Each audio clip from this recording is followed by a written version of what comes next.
you've made it to episode 2, which means that you didn't mind the last one, so welcome to Foreplay Getting Creative. And the good news is that Luke Fulton will not actually be joining us as a permanent host on the podcast, so get used to him. Unfortunately, you're stuck with me still, so no luck. Our guest today is Kiera Manson. Like me, myself and Luke, we both studied all together kind of alongside college, so it was really good to have her on our February production of Have You Ever Been in Love?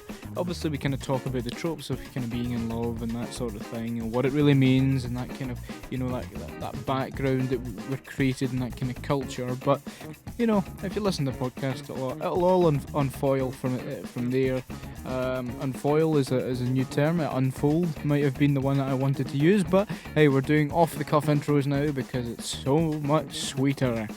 Anyway, that's enough for me. There are a couple of technical glitches throughout this. I used to have a little USB adapter from a Mac that I just couldn't find on the day, so I thought, you know what, we're going to adapt, we're going to improvise, and we're going to overcome. So I ended up using a kind of 8-track VHS style camcorder, so it did cut off a couple of times throughout it, but we made it in the end. So thank you very much for listening to this intro. Let's get on with the show. Right, well, it's that time again, episode 2. Whoop whoop. Today we've got Kiera Manson with us, Luke Fulton, and myself. If you're probably looking at this and you're thinking it looks a bit weird, that's because it is weird. Many technical things happened over this period, and I prefer not to speak about it. So let's get started. Kiera, we'll start with yourself. How's your week been? My week has been very quiet. I think everyone's just kind of getting so bored. Bored of lockdown. Luke, how's your week been?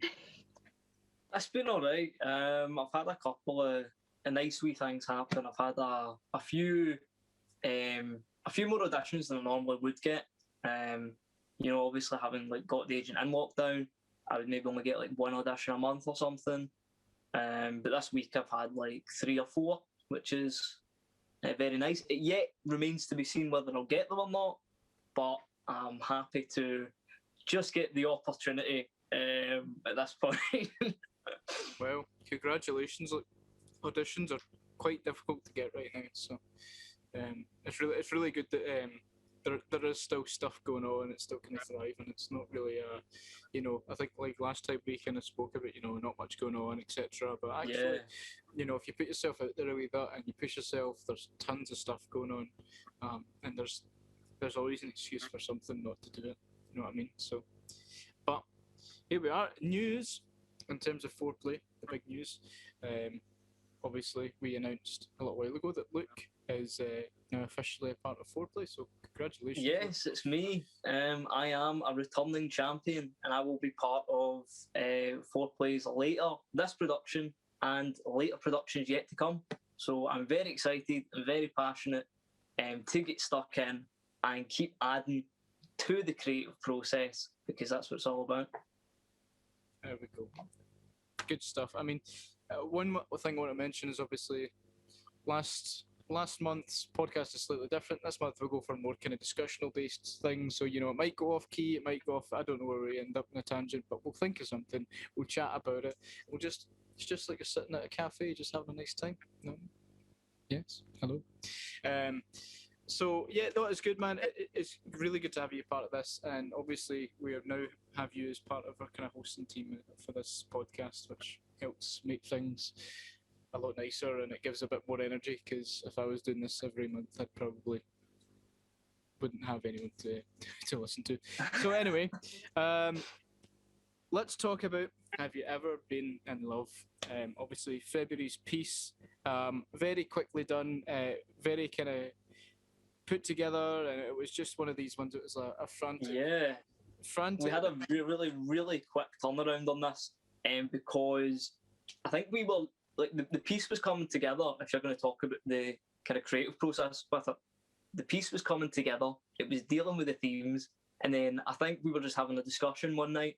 We were like, what if it came out on Valentine's Day? We've got the ballpark, it's right there. It's there for the taking. It's about the subject. How can we miss this? So everything had to get dialed in really quick. Completing the final draft, getting the casting done. Very lucky with the casting to have Kiera, and to get the responses that we did. But yeah, it was a very quick turnaround for the process, finding the shots, finding the board, getting obviously everything prepared, and getting the production set and actually done within that time period, so that it could be not only released but also promoted up to the release. Yeah, I think what's really important to remember with this one is it's another at-home session. So, I say another. This is our first at-home session of many that are coming up, just to keep you guys on the loop. Hey. This is the kind of the first of them, and you learn a lot from doing it, and especially with such a short time scale. Bashing out our monologue, getting it ready, going, right, cool, what can we actually do with this? And I think, that's where you kind of played a big part with this, because, you're doing more than acting. You've got to also worry about, filming it, how it's going to look, that sort of thing. You're using your own environment. So there's just so many kind of pieces to put together that actually I think makes it a lot more difficult than it would naturally be. Especially now when I think about, like, we're kind of working towards the next piece. Like Kiera had to be her own production manager, basically. Yeah, for all of us. Yeah, I've never worked with a director who had to be so trusting. We had 3 meetings officially before we started filming and getting shots, and it was just like you were like, oh, I kind of like this and I kind of like that. It was just so freeing as well to be. I'd wake up in the middle of the night and go, oh my God, there's a shot I could do. And I was like, it was just so good to kind of get a different side of the camera and not just worry about my acting and my lines and my usual responsibilities. It was really good to kind of get involved. And I was like, oh, there's something like the roses and stuff. I was like, oh my God, that's such a spontaneous shot. It was great. It was really freeing. Yeah, it's like you got to contribute to your own creative process, not just with how you acted, but you weren't boxed in with certain choices. Obviously, we had a framework in which we wanted you to work in, but the fact that you actually had that ability to go, what if I just tweaked this bit here, or what if I just did this shot like this, or I think it would set me up really nicely if I were to deal with this, and that's what basically what got discussed in the meetings. Yeah, and Mark did so much as well. I feel like I'd have been so much more overwhelmed if he wasn't there, because he's so great at that as well. He can look at a camera and go, no, that's a rubbish shot. It's so much more interesting to do this. And I was like, that's genius. So yeah, I was so lucky to have his input as well, and to workshop it together as well as with you guys over Zoom. Yeah, the Zoom thing is really strange in terms of kind of rehearsing, doing all this sort of stuff, because I feel like a lot of the time it's like you said earlier, it's trust. There's so many times that you're kind of in the dark while you're doing it, and you're kind of having to kind of pre-imagine or have this preconception of what's actually going to happen. So you're kind of always 50-50, kind of hoping, is it going to happen, is it not going to happen, sort of thing. So writing it, the writing style for this one might be slightly different from the last piece in terms of freedom, because it was more about thinking about what was available physically rather than going, right, I'll write this great piece that we can't use for anything, because it had to be contained within the circumstances in which we were actually had access to. Yeah. Otherwise, it feels so phony and so faked in, and you're like, right, cool. And the whole Valentine's Day thing was just some people might go, oh, here comes another love story, blah blah, jobby, poo, whatever you want to call it. But actually, what you get instead there is we're just taking an opportunity and going, yeah, Valentine's Day happens. Valentine's Day also kind of sucks. Let's be honest. It's not great. It's always really awkward, unless you're happily with someone or whatever. But it can be something that's really dependent on scenarios, and there's a big massive expectation built on kind of, the media and stuff like that, of what people want for Valentine's Day, and it can get them really knotted up about, oh, I need my Valentine, I need this, I need that, I need the next thing. Or it can get people to be really cynical about their lives, or it can also work out very nicely for people and they can have a lovely celebration. But it isn't it's a universal holiday that isn't for everyone, which is, obviously comes to cause problems for people, and there's definitely something to be said about that. Yeah, I think that Galentines were so much more of a thing this year, because obviously so many people, like, you can't go out and date, you can't really do that kind of thing just now. So like Galentines, or like it was like Selfentines or something, like self-love Valentine's Day or whatever the internet decided to call it this year. It was like so much more of a thing. Like, I know it's like kind of a thing every year, but it was like so much more prominent, I think, just because like Valentine's this year was so strange compared to, like, it's already quite a strange holiday for some, like, so many people as well. Like, just with everything being so isolated lately, it was just such a strange. Yeah, the holiday of love during isolation, the holiday of companionship whilst you're alone. There is definitely something to be said about that. Yeah, I mean, I think what we're trying to do with this one was, not really look at that, but, kind of see past it and be able to give like an opportunity of that kind of feeling of, escapism.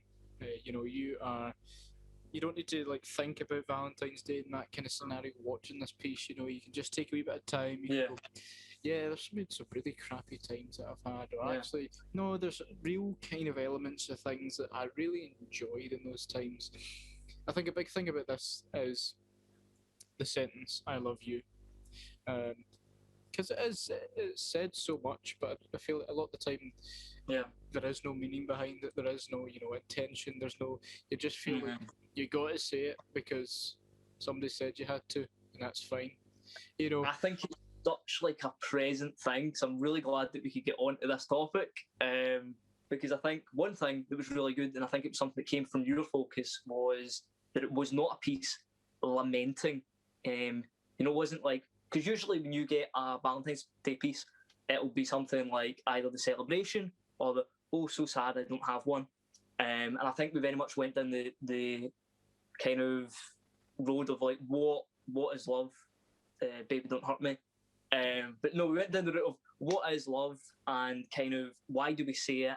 And I think there's a really big aspect that we kind of plunged into, and it is the expectation of love. And, I think if it comes back to the Greek ideal was that they had 8 different categories of love. I won't take you through them all, but basically 3 really important ones was storge. Storge is the love of family and nation. Philos is the love of like a friend, a compatriot, and eros is the love of romance, the love of a person, passionately in love. What we'd say. I think the problem comes with the English language is that we have one word that can encapsulate whether you are really partial to a cup of coffee or whether you would die for someone. I love Starbucks. I love my parents. I love my brothers and sisters. I love, that's the exact same word, but the weight is entirely different. Yeah, it's really is focusing in on, it's like you say, it's easy to go, I love this possession, and I love this because blah blah blah blah blah. There is actually a real element in this. It's not actually discussing about I love somebody like somebody else. There's a real search for loving. I love within. And how do you love yourself? How do you look after yourself? That sort of thing. And there's some really important elements that we try to kind of delve in with that. And there are kind of sprinkles of the relationship stuff, and it's easy to read that and go, yeah, that's what that's about. It's just about somebody being dreadful, like dismal, and just being so upset and so aggravated that they don't actually love anyone. Blah blah blah. But there's multiple points that are written and are talking about finding yourself and then allowing things to overcome just because you think it's the right thing to do, not really because you want to do it necessarily. So there's so many scenarios where I think people can see that they put themselves forward for something, even though do they really want to do it? I mean, it's just the little kind of elements of peer pressure, that sort of thing, and trying to figure out that real basis for it. And I think that, I think that's one of the reasons we really liked your audition. Actually, was it wasn't really about there wasn't really any anger in it or anything like that. It was a real kind of piece about just confusion and that realization of why am I here? Why have I put myself there? And I think the piece was kind of written intentionally not for one specific gender, and I think that was we had a real opportunity to kind of play with that on your side as well. We kind of created, almost fitted the role for you and adapted it, and actually without changing any words, if that makes sense. And I think that was what was really interesting from your kind of aspect and your side of things. Yeah, I mean, I remember our first conversation we had about the script, and we talked about like the expectation of love and how it is different for everyone, not even just like boy, girl,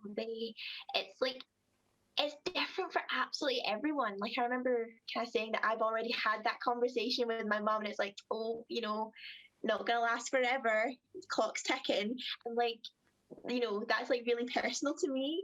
And then I remember like kind of we guys saying about like your expectation of having to like fall in love and then who to fall in love with, and it comes from such a young age. Like my niece, who's just turned 2, has already got this idea of like the prince and the princess and all this stuff like pushed upon her, and it's such a narrow-minded expectation that then like it just kind of presses on you, like, and there's no way to really avoid it either.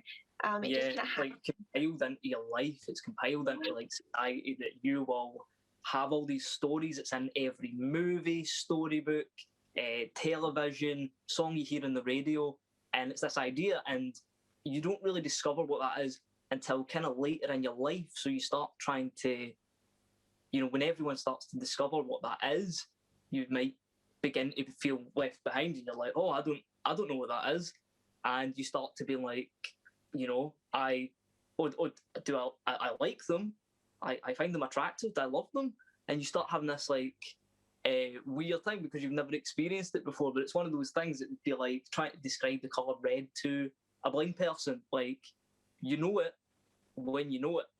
There's not really anything that can there's not anything helpful that you can really describe someone. They will just know when they know. Yeah.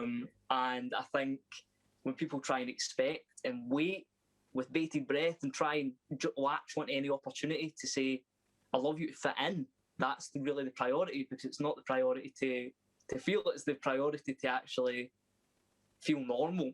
And I think that was something that was really dealt with in the piece.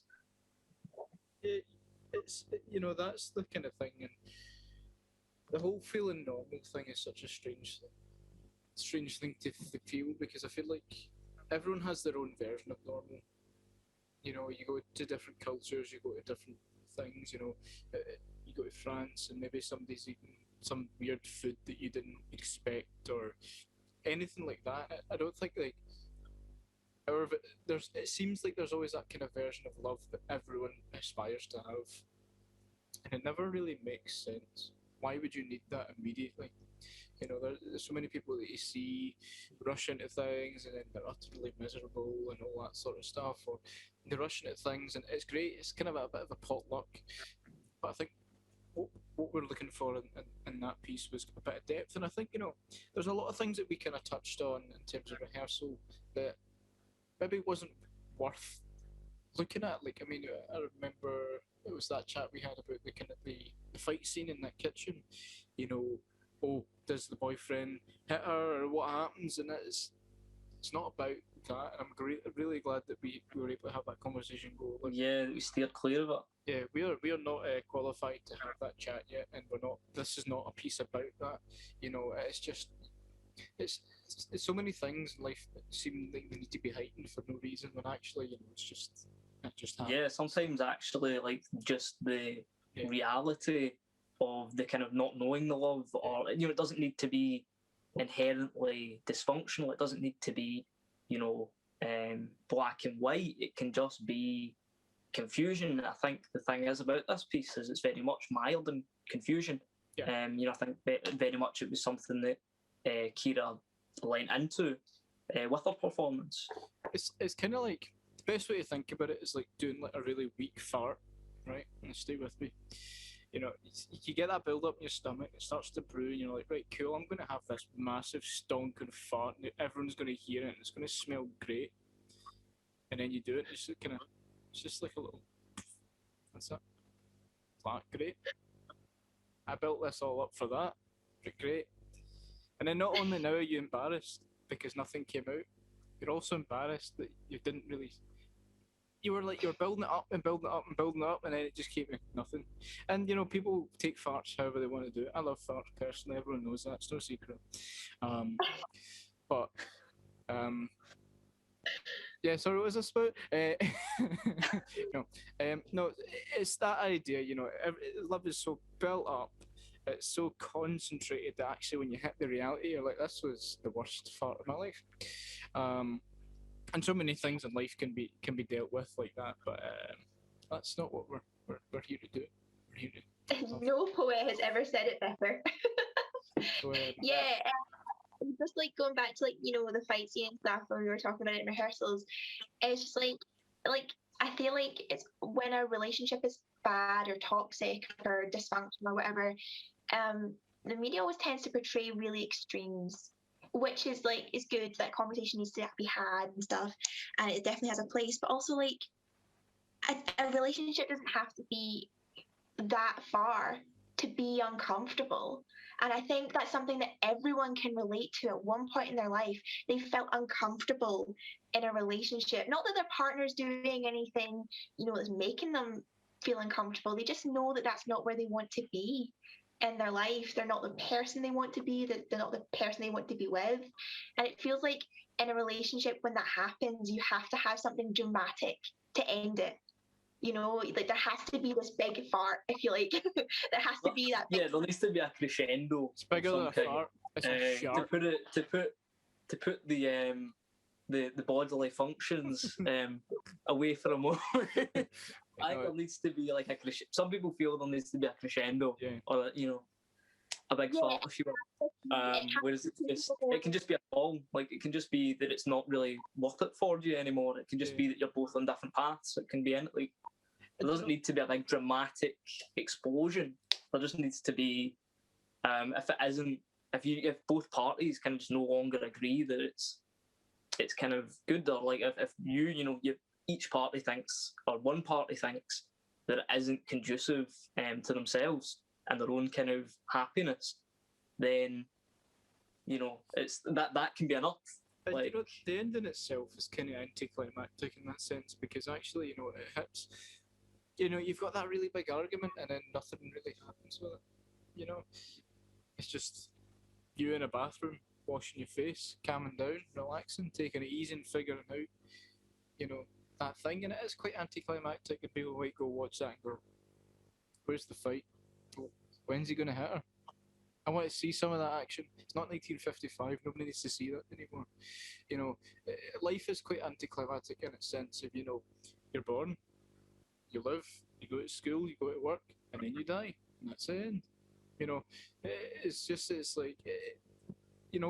It's like what we kind of looked at the last time, is just looking for that kind of honesty within it, and not trying to take it farther than it needs to go.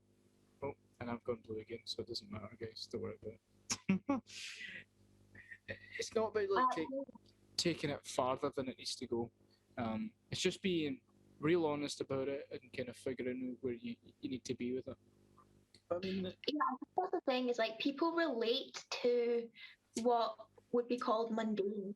A piece doesn't have to be dramatic to be relatable, and a piece doesn't have to be traumatic to be relatable as well. And I think that's what I really liked about the text. And even right from the audition, I was like, I like this text because it's raw, it's honest, it's relatable. Everyone's felt like this at some point, or knows someone who's felt like this before.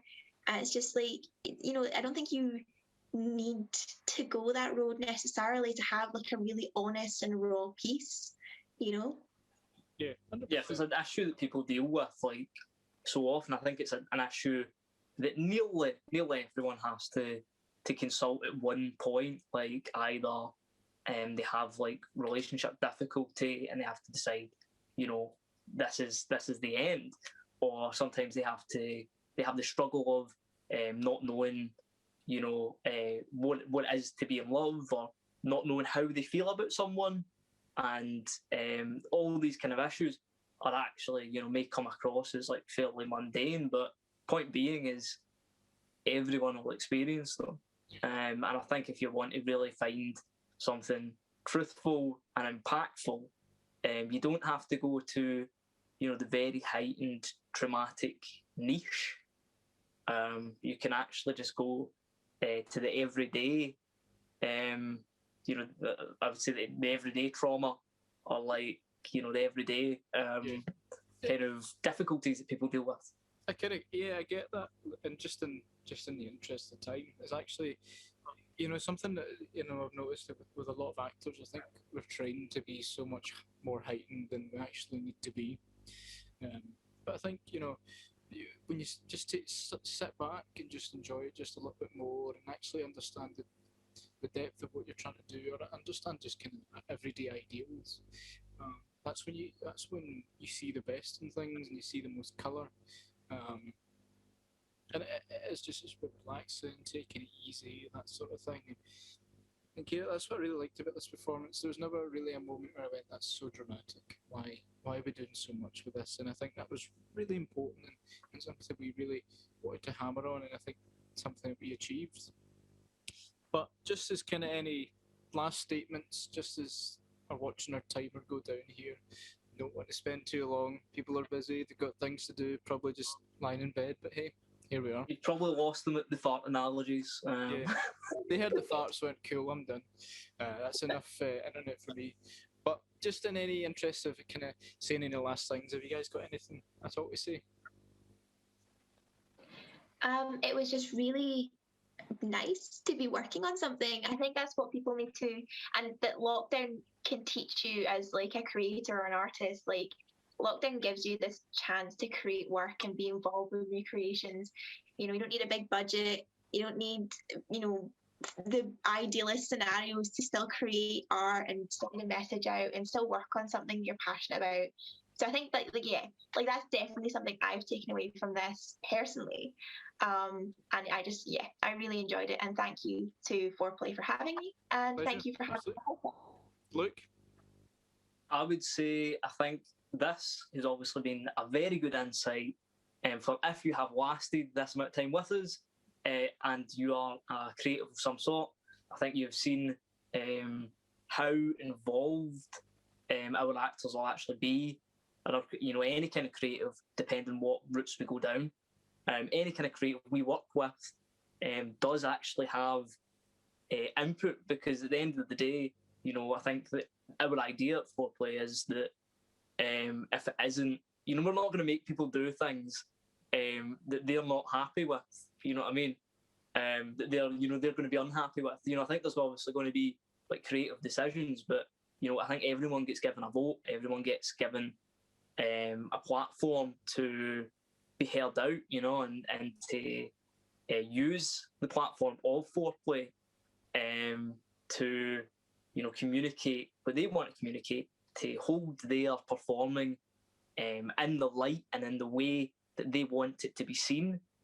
And I think it's just a really good opportunity to get out there, to get working, you know, to accrue at the very least some showreel footage, and you know, to get some relevant experience. And you know, that's it.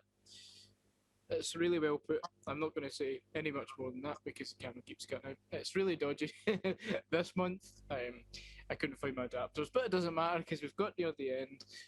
Maybe if I can do this one more time, we're able to say just a mass cheerio. Come on, there we go. Fantastic. So, just as a big thank you, Kiera, for this month. Really good work, good stuff. Luke, as always, been there, helping us, pushing us forward. Thank you. We're doing stuff every month. We're casting every month. It's all open now. It's all for everyone to get involved in. If you've got something you want to write, something you want to direct, something you want to just even be in, just be a part of it, please get in contact. We're all here. Our next piece is definitely going to be about farts. So, you know, if you're interested in it, get involved. If not, go and take a fart. So, until then, thank you so much for listening. Have a great one, guys.